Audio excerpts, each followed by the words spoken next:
everyone. Welcome to another episode of Rack and Roll, Future-Proofing Your Warehouse. I'm Ashley Felposh, your host.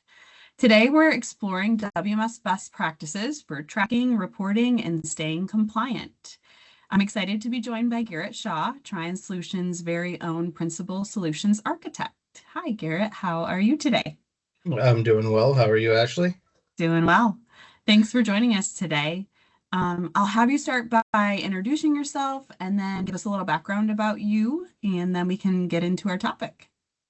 All right. Well, my name is Garrett Shaw. Obviously, you've kind of already covered that. I've been in the supply chain warehouse management system space for about 15 years. Within those 15 years, the first half of that was spent in supply chain itself, working directly with operations, which is where a lot of my background comes from the life sciences field.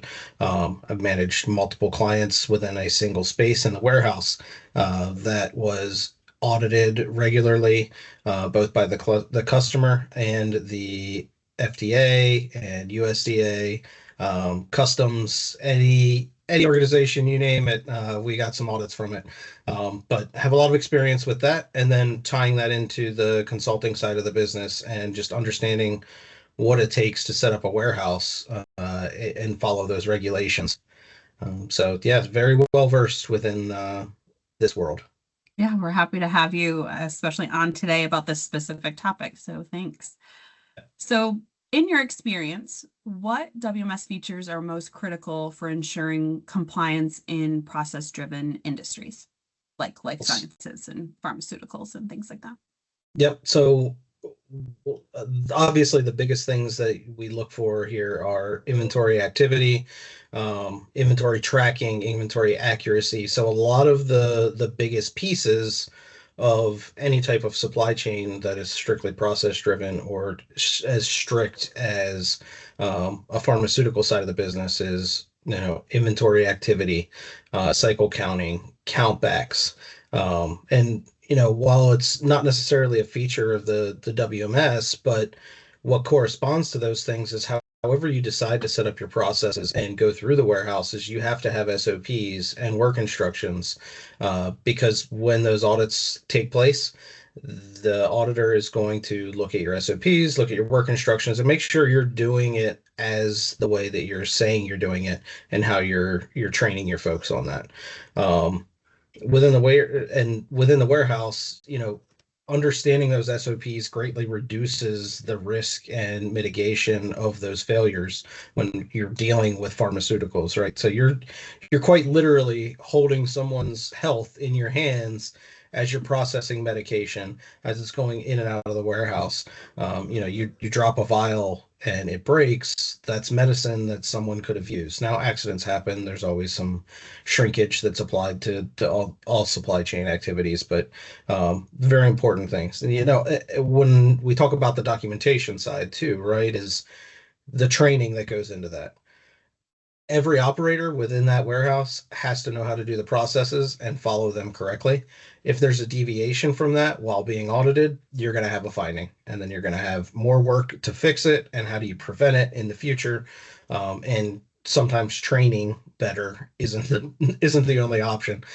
So as you develop those best practices while you're cycle counting, or while you're picking, or while you're packing or shipping, you got to make sure that they're documented and up to date. So a lot of the FDA and USDA regulations do require those type of activities.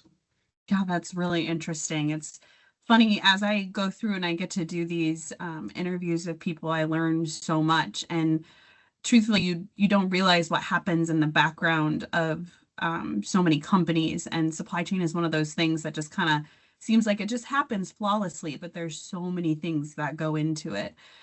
So it's cool to hear kind of the process and what's important. Absolutely. So thinking about how this works in day-to-day operations, which warehouse processes do clients usually want their WMS to track or log to make sure that they have full visibility from a regulatory perspective? Yeah, so this kind of goes back to the inventory accuracy of things, right? So when you're dealing with pharmaceuticals, It's not cheap items. Things just can't go missing.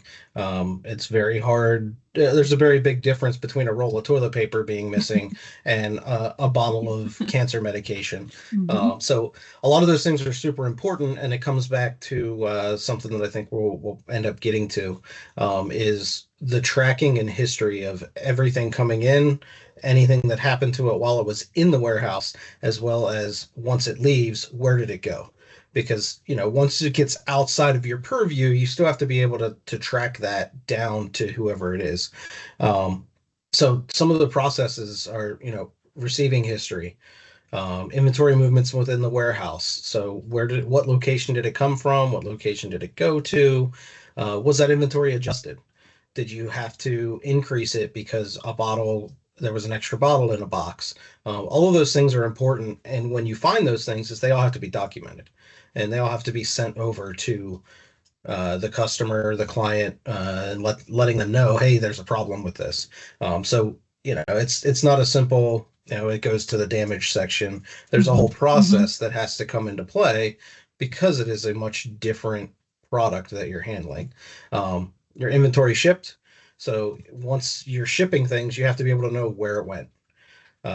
Where did it go to? What was the end user? It could be another warehouse for a distribution center, or it could be directly to a patient's front door, and they're getting it in the mail. With things like GoodRx and all those other Hmm. places that are doing direct to customers, you kind of cut out that middleman, if you will. Um, so one of the other things is all these activities, depending on what the client needs or the customer needs, is they can be captured by the item, the lot number, expiration dates, manufacturing dates, and quite literally any other attributes that are associated with that inventory. One big thing that uh, we'll get to, I think, specifically, is a lot of sites and companies create reports that specifically look at these pieces of information. Uh, and when we're looking at that specific information is what happened when it got here, what happened while it was here, and where did it Hmm. get shipped to, and how much.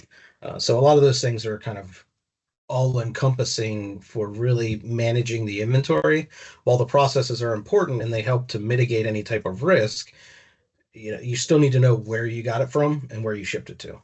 Absolutely. Yeah, that makes a lot of sense. So I'm curious, have you seen any situations where having that level of tracking or reporting actually helped prevent compliance issues or maybe even stopped operational problems before they became bigger headaches for a company? Yeah. So I wasn't a part of any actual recalls, but typically recalls are kind of your biggest. Um, Medication goes out, it has an adverse effect, or there's some contaminant that was in a batch. Um, I've had the pleasure of not having to deal with that directly, but within that is we have regular mock recalls as part of those SOPs and a regulatory audit schedule. So when I forget how often we had to do them. I don't know if it was every quarter or if it was twice a year for mock recalls. But when we did that, the customer would send us an email with this is for mock recall purposes only. We need all information regarding this item, this batch, when it was shipped, when it was received, where did it get shipped to, and being able to pull those type of things quickly is super important. So I talked about it a little bit before, is having those reports readily available and kind of already developed. It makes it so much quicker, easier. Your time is now cut in half. Um, and it's just a big piece of that what if scenario. Like, what happens if something happens to this inventory while it's in our control, or if it happened upstream when it was manufactured? Because all of those things can happen. Absolutely. Yeah. That's a really great example and a true showing of why having those processes in place is important, so you don't get Yep. caught. So on the other hand, when you look at a WMS setup more broadly, Are there any common gaps or limitations you've noticed that can make traceability or audit readiness more difficult than it should be? Yeah, and this really all kind of ties together, right? Is Hmm. those reports that I was kind of talking about are typically not standard reports. They're not things that come out of the box and are ready to show you everything that you're looking for. Now, standard out of the box reports do have those pieces that you can kind of puzzle piece together, but a lot of those limitations are quickly mitigated by us creating these specific reports when it comes to life sciences and pharmaceutical side of things. So you have that traceability, and just understanding of where things went, where are they going. Um, One of the other pieces is we talked about a little bit is it's going to either it could be going to doctors too, right? So Hmm. doctors, patients, all of those things, and understanding how the upstream information comes into us. So not just on that full audit spot response, but how are we integrating the orders when they come in so that we know where it's going? Is it going to a doctor's office? Is it going to a home? Is it going to a Hmm. distribution center? And those are some of the things that you have to think about very early on in the project is how do I understand what it is? Well, that's not necessarily a limitation or a gap in the WMS. It is a gap or a limitation in the process that if you don't know, you may not direct those things or be able to quickly pull that information when it does come time to having to pull that information. Yeah, I can see how that can be extremely important. So Yeah, I mean, keeping those, yeah. if you can group together, these all of these shipments went directly to people's homes, all of these things went directly to Hmm. doctors, all of these went to distribution centers. You can start to break it down, and in a full recall scenario, you can tell a distribution center, hey, this item went to you. And this is how much we sent you. And then they can start their end user side of things. And you can focus on getting the end user pieces back to what you have. So, the ball kind of rolls downhill Hmm. as a recall or anything like that. Same way that it starts, its life cycle, it's got to come back the other way. But in order to come back the other way, it's got to go It's gotta, forward. yep, it's gotta go Yep. forward. And having those, yeah, processes in place will make that all easy and go smoothly, hopefully. Yep. So keeping those challenges in mind, what would you say are some of the best practices for configuring a WMS so it gives real-time visibility and keeps everything compliant, especially for industries that have strict regulations like the FDA and things we've talked about? Yeah, so some of the configuration stuff from a WMS perspective is very similar to how you would configure a foods warehouse or a retail warehouse. You still have locations, you still have policies for storing things. Um, some medication can't be stored in the ambient kind of warm, it has to be stored in the cold. Hmm. And creating those rules to force putaways and to force picking to go through a certain cycle so that you're minimizing any type of risk to that inventory and that product as it's being processed. Same side of things is we have cycle counting, right? So one of the big benefits that the WMS, specifically Blue Yonder, that we use more often, um, can do is you can set those up to have a template of the cycle counts, and it can be generated on its own. It can automatically generate, whether that's daily, weekly, monthly, quarterly, biannually. Those type of things are a benefit for you to be able to, I set it up once. Now I Yeah. don't have to go back and forget about setting it up. Right. You'll come into work the next day and the work queue will be filled with a bunch of cycle counts. And you're like, oh, yeah, that reminds me, I need to do that cycle counting. And that it takes out that guesswork of did I have a calendar invite for this? Did I not? So it's really Mhm. important. I think that's one of the biggest things that we can do is, set yourself up for success. Um, Again, circling back to the very first thing is doing the processes as you've documented them and making sure that you're audit ready at any Mhm. given point in time. FDA can show up, USDA can show up depending on what you have. customs, depending on, what type of activities you have within the warehouse, um, can show up pretty much at any time and ask to look at a specific item or follow a specific process. And those SOPs and work instructions help to minimize any of those potential problems that you may have within that. So documentation is very paramount when it comes to dealing with anything pharmaceutical. Nice. Yeah, that's a great point. It highlights how thoughtful setup and attention to detail in every piece and part can make a huge difference.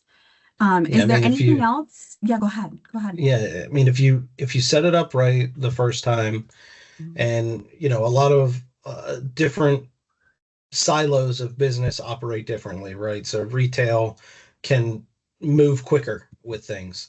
And sometimes maybe the documentation isn't as thorough as what it would be from a life science perspective, where life sciences, yeah, you're ever changing and you want to get better, but you have to make sure that you're documenting those things as you're going through it. Mhm. And that's the biggest piece is, you'll do internal audits regularly. I think we had to go through every one of our SOPs and work instructions quarterly when we had done them Wow. previously. Yeah. And that's a lot of work instructions and SOPs within a warehouse. And to be able to audit that each time, it helps you verify that, anything that you've changed along the way, you're still doing it. Um, That's a good point. and yeah, Mhm. I mean, so you're never not growing, right? You're not going to do it once and forget about it. You're always going to want to get better and you're going to want to do things in a better way. It's just making sure that you're taking that time to document how you're doing that, is probably the biggest piece of advice I can give anybody when they're going through it. It would be great if every sector of the industry went down that route. Consumer, same thing.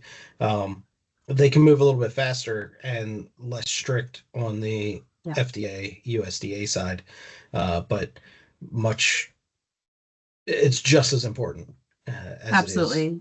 Yeah, I think it's hard sometimes to get yourself on a schedule and do those tedious tasks or things that look tedious, but doing them is so important for Hmm. the overall operation and the reduce of risk across the board for the operation. So I appreciate your insight today. Is there anything else you want to add or have any No, I other don't think so. comments? I All right. appreciate you having me Yeah. on, and looking forward to the next time.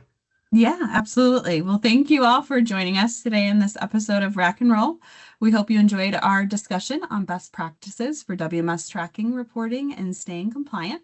If you have any questions or want to learn more, feel free to reach out. Our contact information is in the description below. Until next time, we'll see you soon.